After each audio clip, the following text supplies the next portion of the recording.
امیر اہل سنت سے اعتکاف کے بارے میں 10 سوال جواب۔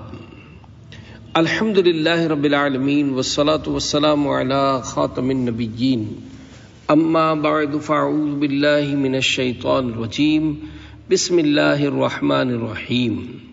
امیر اہل سنت سے اعتکاف کے بارے میں 10 سوال جواب۔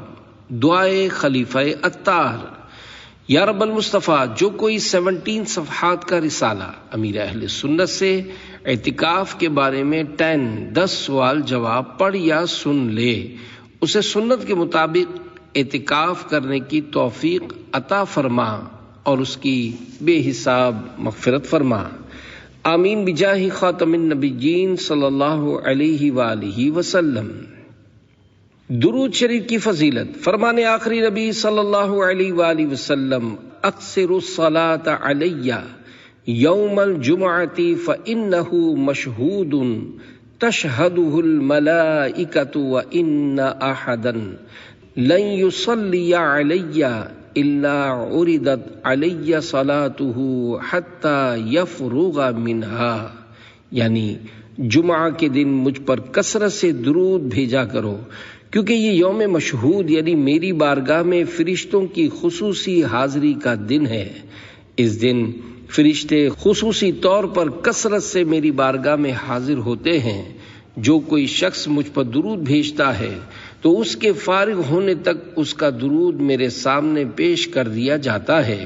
حضرت ابو درداء رضی اللہ عنہ کا بیان ہے کہ میں نے عرض کی، یا رسول اللہ، اور آپ کے وصال کے بعد کیا ہوگا؟ ارشاد فرمایا، ہاں، میری ظاہری وفات کے بعد بھی میرے سامنے اسی طرح پیش کیا جائے گا۔ ان اللہ حرم علی الارض ان تأکل اجساد الانبیاء، یعنی اللہ پاک نے زمین کے لیے انبیاء کرام علیہم السلام کے جسموں کا کھانا حرام کر دیا ہے۔ فنبی اللہ حی یرزق، یعنی پس اللہ پاک کا نبی زندہ ہوتا ہے اور اسے رزق بھی عطا کیا جاتا ہے۔ صلو علی الحبیب صلی اللہ علی محمد۔ یہ رسالہ امیر اہل سنت دامت برکاتہم العالیہ سے کیے گئے سوالات اور ان کے جوابات پر مشتمل ہے۔ سوال: کیا پچھلی امتوں میں بھی اعتکاف ہوتا تھا یا یہ امت محمدیہ کے لیے خاص ہے؟ جواب: اعتکاف بہت ہی پرانی عبادت ہے، جیسا کہ دعوت اسلامی کے مکتبۃ المدینہ کی کتاب فیضان رمضان کے باب فیضان اعتکاف کے صفحہ 228 پر ہے۔ پچھلی امتوں میں بھی اعتکاف کی عبادت موجود تھی، چنانچہ پارہ 1 سورۃ البقرہ کی آیت نمبر 125 میں ہے، وَأَعِدْنَا إِلَىٰ إِبْرَاهِيمَ وَإِسْمَاعِيلَ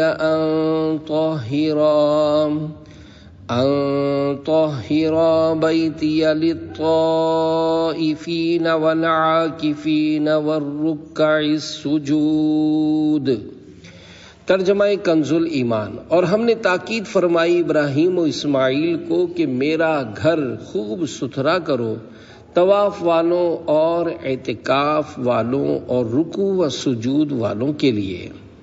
اے عاشقان رمضان، طواف و نماز و اعتکاف کے لیے کعبہ مشرفہ کی پاکیزگی اور صفائی کا خود رب کعبہ کی طرف سے فرمان جاری کیا گیا ہے۔ مشہور مفسر حکیم الامت حضرت مفتی احمد یار خان رحمت اللہ علیہ فرماتے ہیں، معلوم ہوا کہ مسجدوں کو پاک صاف رکھا جائے، وہاں گندگی اور بدبودار چیز نہ لائی جائے، یہ سنت انبیاء ہے۔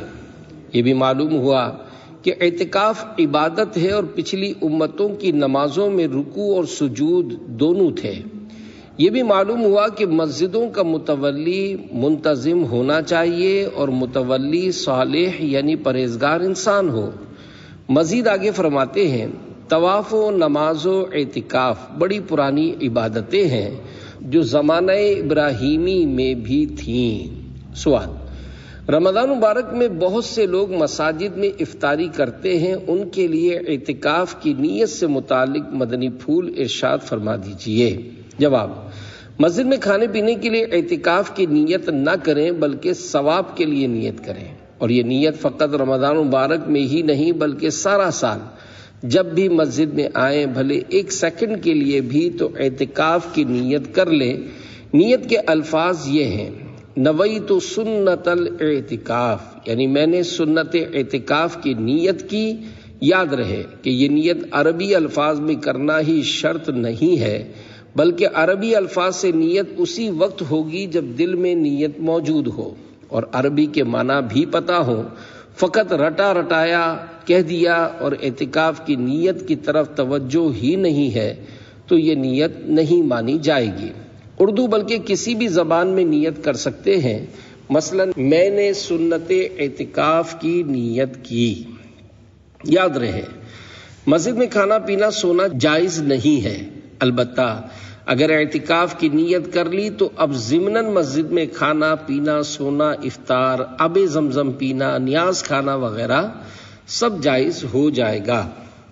اگر کھانا پینا سامنے آ گیا اور اعتکاف کی نیت نہیں کی تھی تو اب فقط کھانے پینے کے لیے اعتکاف کی نیت نہیں کر سکتے، البتہ ثواب کے لیے اب بھی نیت ہو سکتی ہے، لہذا نیت کرنے کے بعد کچھ ذکر و درود کر لیں، مثلا 12 مرتبہ درود شریف یا کلمہ شریف پڑھ لیں۔ 12 کی عدد سے محبت کی وجہ سے 12 مرتبہ پڑھنے کو کہا ہے، ورنہ اتنی بار ہی پڑھنا ضروری نہیں، کچھ نہ کچھ ذکر و درود پڑھ لیں۔ اب چاہیں تو کھانا پینا اور افطار کر سکتے ہیں۔ سوال: مسجد میں کنگھی کرنا کیسا ہے؟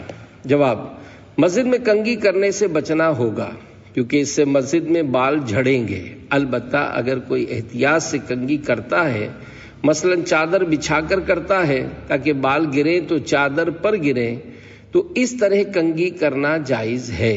مسجد میں کنگھی کرنے سے منع ہی کرنا چاہیے، ورنہ اعتکاف میں اگر معتکفین سب جگہ کنگھیاں کرنا شروع کر دیں گے تو چونکہ سب کو احتیاط کرنا آتی نہیں ہے، اس لیے بال گراتے رہیں گے، حالانکہ مسجد کو صاف ستھرا رکھنے کا حکم ہے۔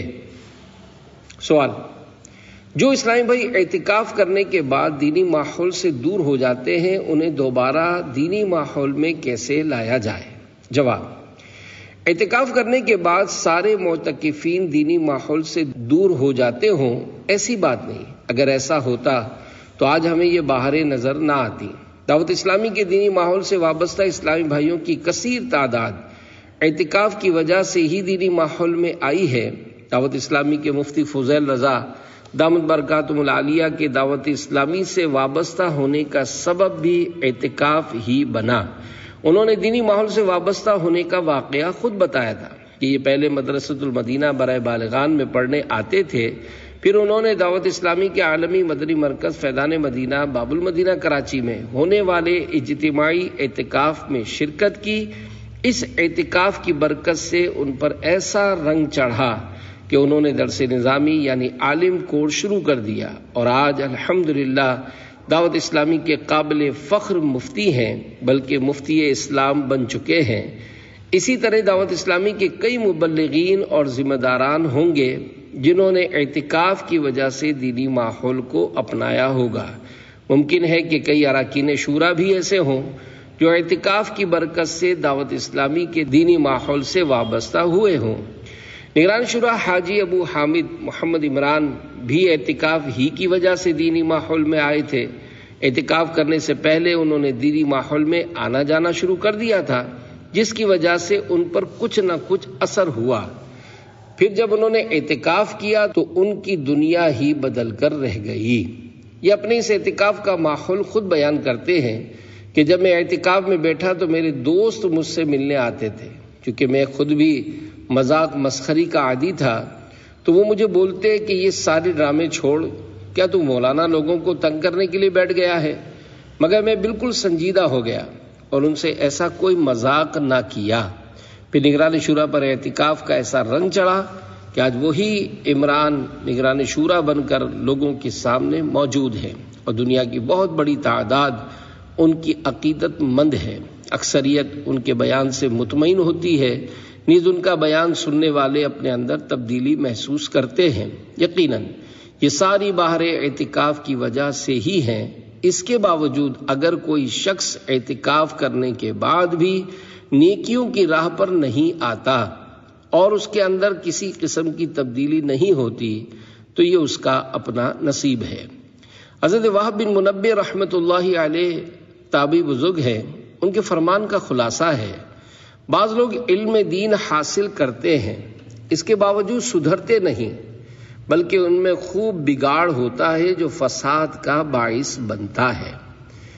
حضرت وہب بن منبہ رحمۃ اللہ علیہ فرماتے ہیں، علم کی مثال تو بارش کے اس پانی کی طرح ہے جو آسمان سے صاف و شفاف اور میٹھا نازل ہوتا ہے اور درخت اس کو اپنی شاخوں کے ذریعے جذب کر لیتے ہیں۔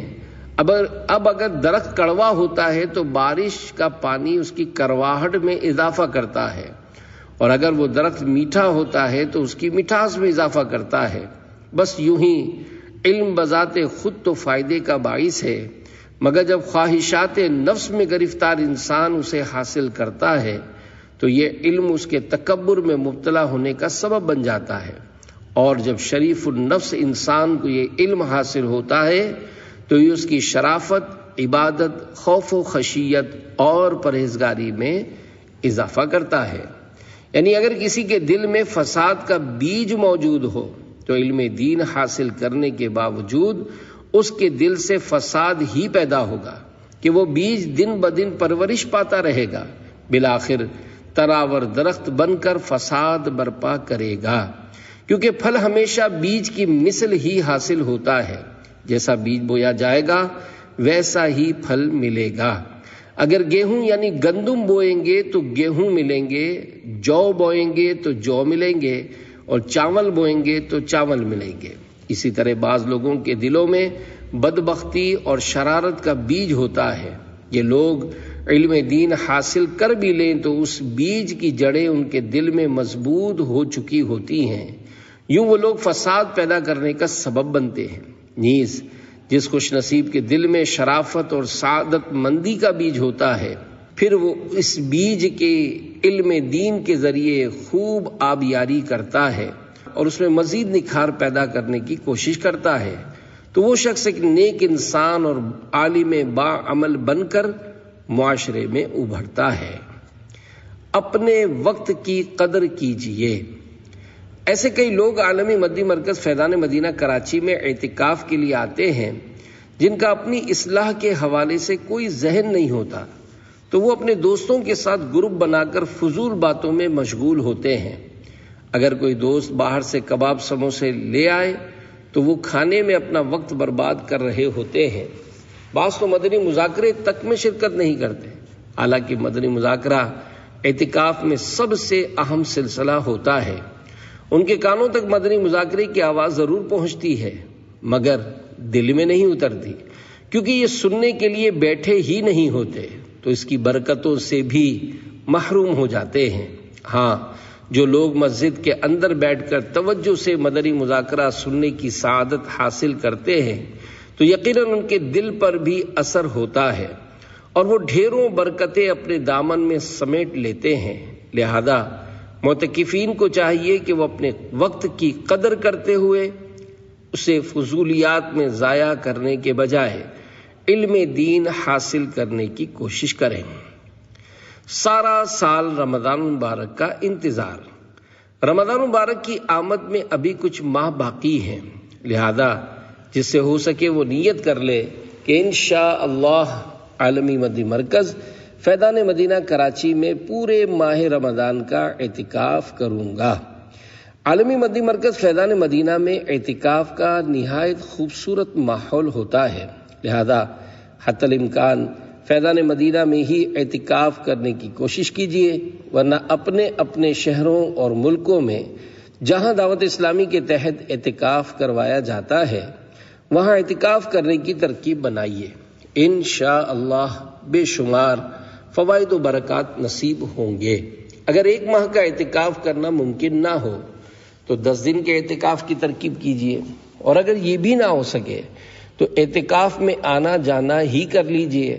مثلا کسی کو نوکری پر جانا ہے تو وہ جائے اور اپنا کام پورا کر کے واپس آ جائے، اور جہاں اعتکاف ہو رہا ہے وہیں رہے، گھر نہ جائے، بلکہ نوکری کے بعد سارا وقت اعتکاف والوں کے ساتھ ہی گزارے، ان کی صحبت اختیار کرے۔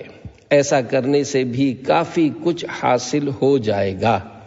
الحمدللہ ہمیں سارا سال رمضان مبارک کا انتظار رہتا ہے، بلکہ ہم تو سارا سال یہ دعا مانگتے ہیں، اللہم بلغنا رمضان بصحت وعافیہ، یعنی اے اللہ ہمیں صحت و عافیت کے ساتھ ماہ رمضان سے ملا دے۔ رمضان مبارک کی برکتوں کے بھی کیا کہنے۔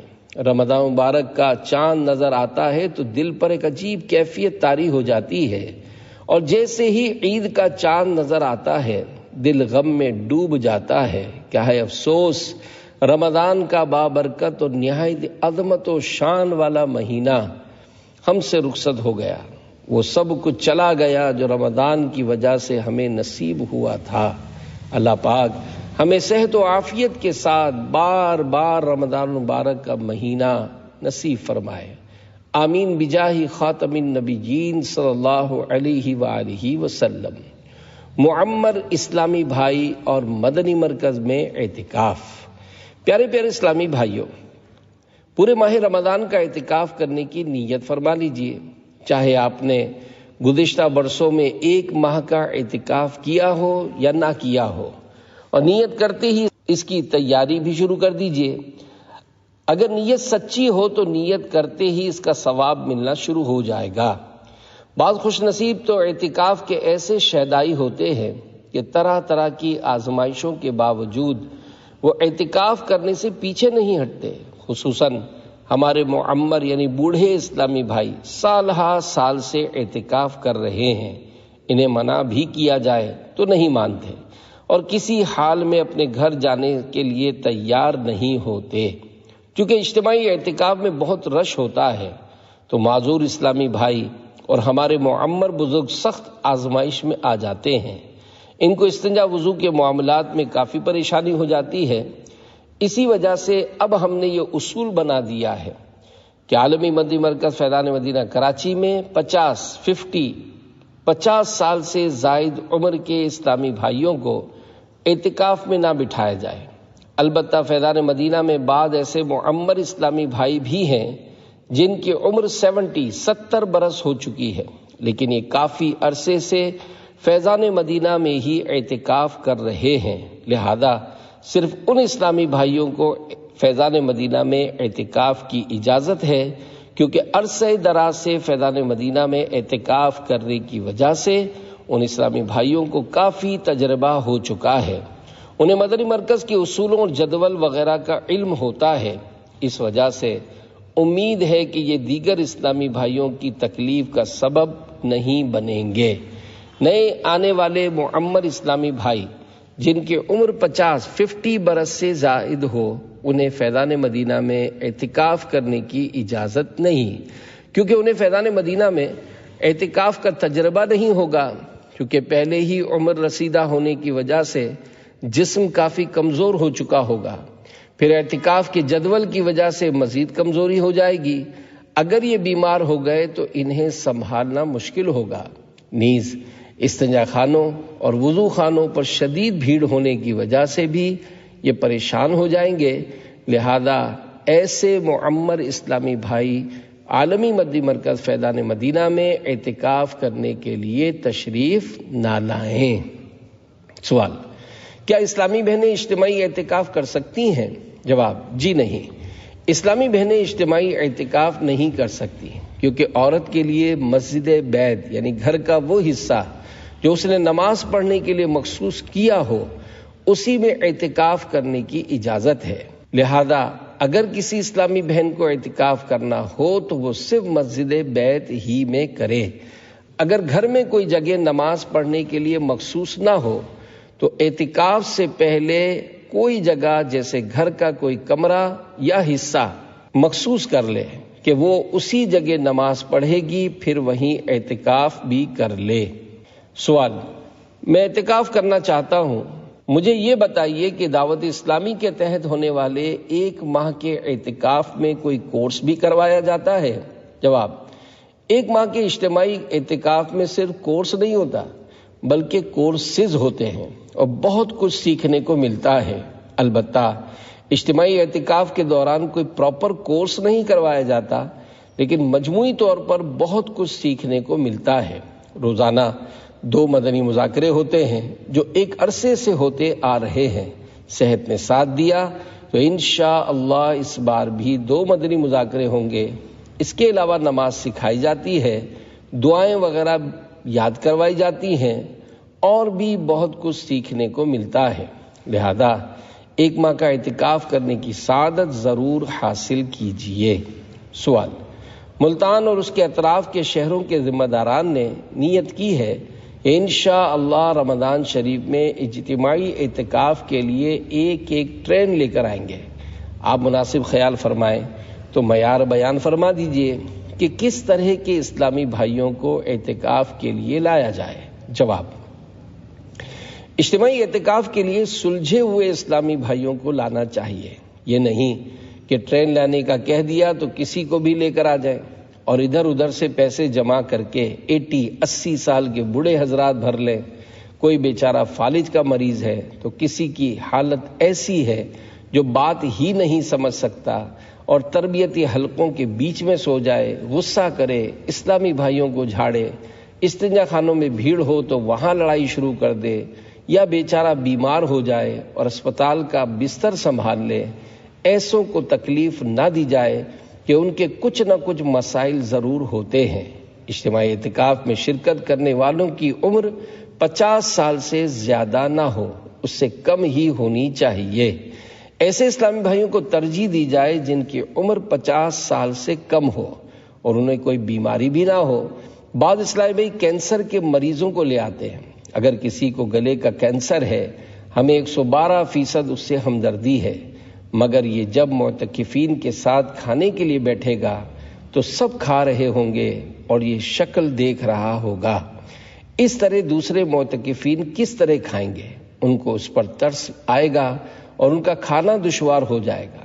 ایسا مریض نہیں ہونا چاہیے جس سے دوسروں کو پریشانی ہو اور یہ خود بھی پریشان ہو جائے اور لانے والے کو کوستا رہے، پھر ضد کرے کہ مجھے واپس گھر پہنچا دو، مجھے کیا معلوم کہ یہاں اتنا رش ہوگا وغیرہ۔ لہذا معتکفین لانے کے لیے کوانٹٹی نہیں کوالٹی دیکھیے۔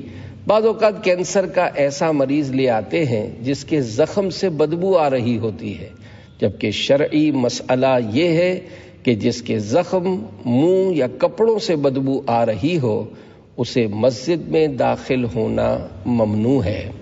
اعلیٰ حضرت امام اہل سنت مولانا شاہ امام احمد رضا خان رحمت اللہ علیہ فرماتے ہیں، بچہ اور مجنون اور مجذوم اور برس اور بدبو کے زخم والے اور کچا لہسن پیاز کھانے والے اور مفسد یعنی فساد کرنے والے اور موذی یعنی ایذا دینے والے شرع نے انہیں مسجد میں آنے کا حق نہ دیا بلکہ مسجد سے دور کرنے کا حکم دیا۔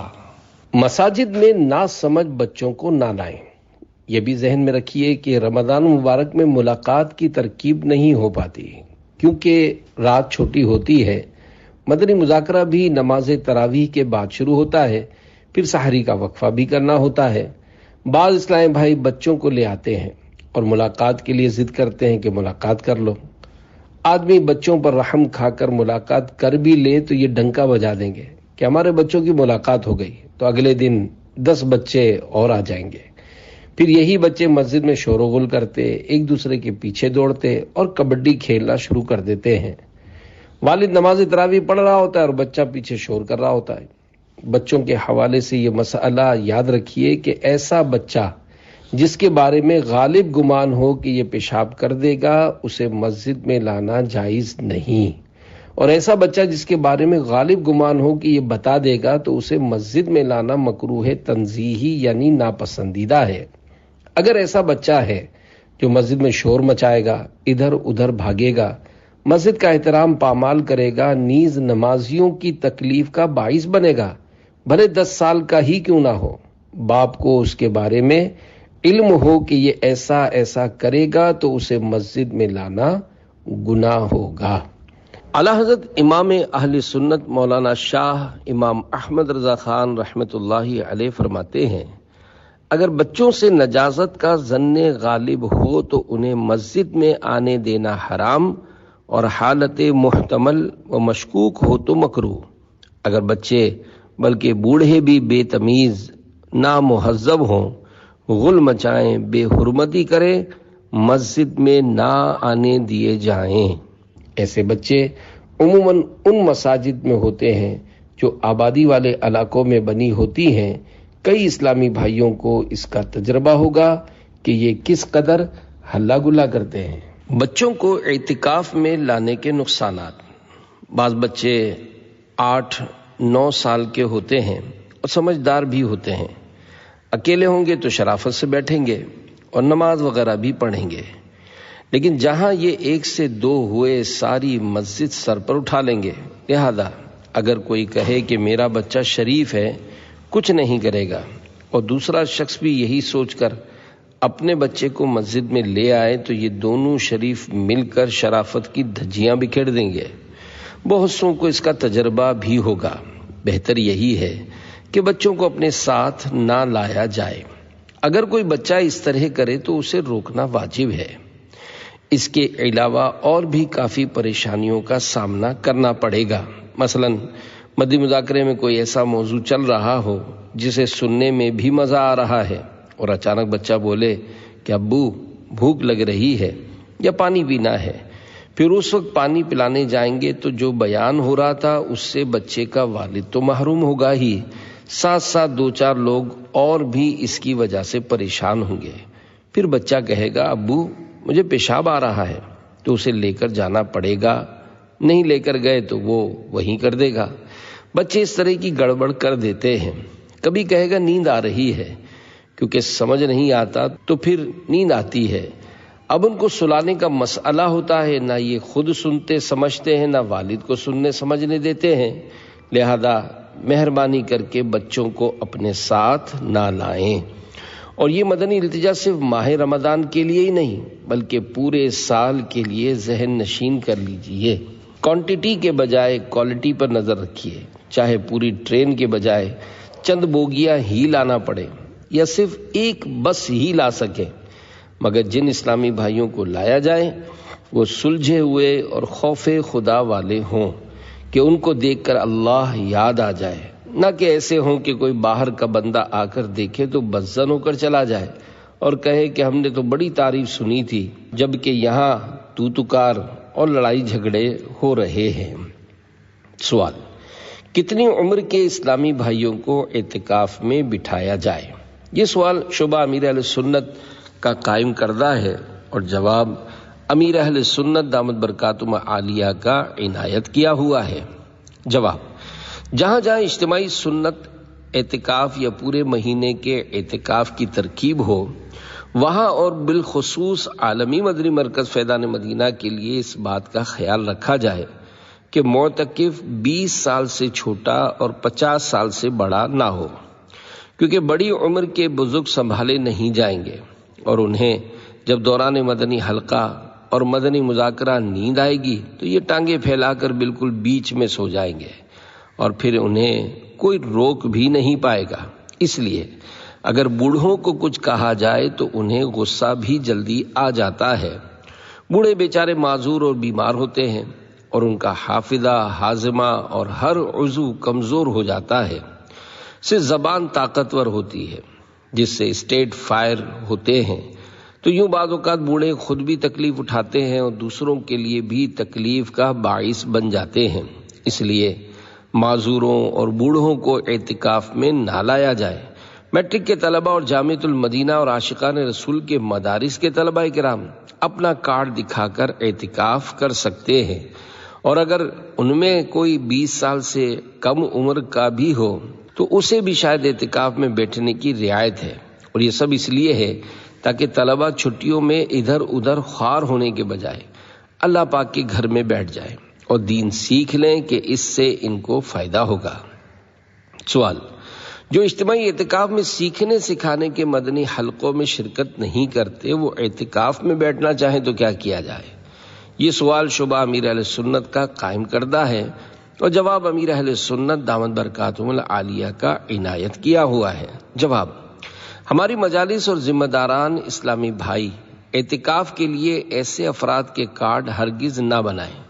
اعتکاف میں ایک تعداد ایسی بھی آتی ہے کہ جسے دعائیں اور نمازیں وغیرہ سیکھنے کے لیے لگائے گئے مدرسۃ المدینہ بالغان کے حلقے میں شرکت کرنے سے کوئی دلچسپی نہیں ہوتی۔ یہ اعتکاف میں صرف کھاتے پیتے اور جان بناتے ہیں۔ ایسے لوگ چوپال لگاتے ہیں اور کھلے آسمان تلے عالمی مدنی مرکز فیضان مدینہ کراچی کی مسجد کے باہر صحن میں بیٹھ کر گپے مار رہے ہوتے ہیں، اور ان سے ملنے کے لیے آنے والوں میں سے کوئی ان کے لیے کھچڑا لا رہا ہوتا ہے اور کوئی کھچڑی لا رہا ہوتا ہے جسے یہ سب مل کر کھا رہے ہوتے ہیں۔ تو ایسوں سے ہاتھ جوڑ کر معذرت ہے کہ یہ اعتکاف میں نہ آئیں اور ہمیں اپنے شر سے بچائیں۔ ہمیں اعتکاف میں بٹھانے کے لیے وہ اسلامی بھائی چاہیے کہ جو اعتکاف میں عبادت و تلاوت کریں، فرض نمازیں با جماعت پڑھیں اور سنتیں اور دعائیں سیکھنے سکھانے کے حلقوں اور مدنی مذاکروں میں 100% شرکت کریں۔ یاد رکھیے، ہمیں اعتکاف میں معتکفین کی بھیڑ اور کوانٹٹی یعنی تعداد نہیں بلکہ کوالٹی یعنی معیار چاہیے۔ جو اسلامی بھائی معتکفین کی ٹرینیں بھر کر لاتے ہیں انہیں چاہیے کہ بھلے وہ 12 بوگیوں کے بجائے 2 بوگیاں بھر کر لائیں، مگر ان میں کوالٹی یعنی معیار والے اسلامی بھائی ہوں جو یہاں سے سیکھ کر جائیں۔ مگر عام طور پر کوالٹی یعنی معیار نہیں، کوانٹٹی یعنی مقدار ہوتی ہے، اور ایسے افراد اعتکاف کے لیے آتے ہیں کہ جنہیں سیکھنے سکھانے میں دلچسپی نہیں ہوتی، وہ دوسروں کو بھی تنگ کر رہے ہوتے ہیں، اور اس کے ساتھ ساتھ یہ کباب سموسے کھاتے ہیں اور پھر بیمار ہو کر ہمارے کلینک کی دوائیاں بھی کھا جاتے ہیں۔ دعوت اسلامی کے تحت ہر جگہ معتکفین کے لیے کلینک کا اہتمام نہیں ہوتا، البتہ عالمی مدنی مرکز فیضان مدینہ میں ایک چھوٹا سا کلینک قائم کیا جاتا ہے جس میں محدود دوائیں ہوتی ہیں اور کچھ ڈاکٹر رضاکارانہ طور پر تشریف لاتے ہیں۔ اب ایسا نہیں کہ جو بیچارہ بیمار ہو کر کلینک جائے اس کے بارے میں یہ کہا جائے کہ کھا کھا کر بیمار ہوا ہے، کیونکہ اعتکاف میں رش ہوتا ہے اور بعض لوگوں کی طبیعتوں میں نزاکت ہوتی ہے جس کے باعث انہیں رش کی وجہ سے نیند نہیں آتی، تو بے آرامی کی وجہ سے وہ بیمار ہو جاتے ہیں۔ بہرحال اپنی صحت کا خیال رکھیے اور بس ان لوگوں کو اعتکاف کے لیے لائیے جو دین کا جذبہ رکھتے ہوں اور رضا الہی پانے کی خاطر آئیں، بقیہ کو نہ لائیں، اور نہ ایسوں کو اعتکاف کارڈ دیا جائے۔ بعضوں کے بارے میں تو مجلس اعتکاف کو بھی پتہ چل جاتا ہوگا کہ یہ اعتکاف میں خالی کھائیں پیئیں گے اور اپنے شر دوسروں تک پہنچائیں گے، تو معتکفین کو ایسے لوگوں کے شر سے بچانا ضروری ہے۔ سیر و تفریح کرنے والوں کو بھی اعتکاف میں نہ لایا جائے۔ اسی طرح سیر و تفریح کرنے والوں کو بھی اعتکاف میں نہ لایا جائے، کیونکہ پنجاب میں سمندر نہیں ہے، اس لیے ایک تعداد سمندر دیکھنے کے لیے بھی پنجاب وغیرہ سے اعتکاف میں آ جاتی ہے، اور پھر یہ سمندر دیکھنے جاتے ہیں اور وہاں اونٹ پر بیٹھ کر تصویریں کھنچواتے ہیں، جنہیں وہ بعض اوقات سوشل میڈیا پر بھی عام کر دیتے ہیں۔ تو ایسوں کو دعوت اسلامی والا نہ کہا جائے۔ دعوت اسلامی سمندر کی طرح ہے، اور جب سمندر میں جال پھینکا جائے تو اس میں مچھلی بھی آئے گی، کیکڑا بھی آئے گا، اور ہو سکتا ہے دریائی سانپ بھی آ جائے۔ تو اس طرح کے اسلامی بھائی بھی اعتکاف میں آتے ہیں جو دعوت اسلامی کو بدنام کرتے ہیں، لہذا گھومنے پھرنے والوں کو بھی اعتکاف کے لیے عالمی مدنی مرکز فیضان مدینہ کراچی نہ لایا جائے۔ ہمارے یہاں کراچی میں جو سمندر ہے اس کا نام بحر عرب ہے، تو اگر کسی نے سمندر دیکھنا ہے تو وہ اعتکاف کے علاوہ آئے اور اس نیت سے سمندر دیکھے کہ یہ حجاز مقدس کو چومنے جاتا ہے۔ پہلے کراچی کے سمندر سے سفینہ یعنی سمندری جہاز بھی حاجیوں کا قافلہ لے کر جدہ شریف جایا کرتا تھا۔ یاد رکھیے، سمندر دیکھنا گناہ نہیں ہے، مگر جب اعتکاف کے لیے آئیں تو پورا وقت یہیں بسر کریں اور سمندر اور بازاروں کا رخ نہ کریں۔ یہ بات بھی ذہن نشین کر لیجئے کہ اعتکاف کے لیے سوال کرنا جائز نہیں ہے، لہذا جب اعتکاف کے لیے آئیں تو کسی سے اس طرح کا سوال نہ کریں کہ مجھے دعوت اسلامی کے عالمی مدنی مرکز فیضان مدینہ میں اعتکاف کے لیے جانا ہے اور میرے پاس آنے جانے کا کرایہ اور جیب خرچی نہیں ہے، لہذا آپ میری مدد کر دیجیے۔ سوال: کیا مسجد حرام اور مسجد نبوی شریف میں آب زمزم پینے کے لیے اعتکاف کی نیت ضروری ہے؟ جواب: آب زمزم شریف پینے یا کھانا کھانے کے لیے اعتکاف کی نیت نہیں ہو سکتی، اگر کر لی تو یہ نیت معتبر نہیں۔ اعتکاف کی نیت صرف ثواب کے لیے کر سکتے ہیں۔ مسجد حرام یا مسجد نبوی میں بھی غیر معتکف یعنی جس نے اعتکاف کی نیت نہیں کی اس کے لیے آب زمزم پینا جائز نہیں۔ اگر پہلے اعتکاف کی نیت نہیں کی تھی اور اب آب زمزم پینا ہے تو اس کے لیے یہ نیت نہیں کی جا سکتی، بلکہ ثواب کی نیت سے اعتکاف کی نیت کریں، پھر ذکر و درود پڑھیں، مثلا 12 مرتبہ درود شریف پڑھ لیں، اب آب زمزم پینا جائز ہو جائے گا۔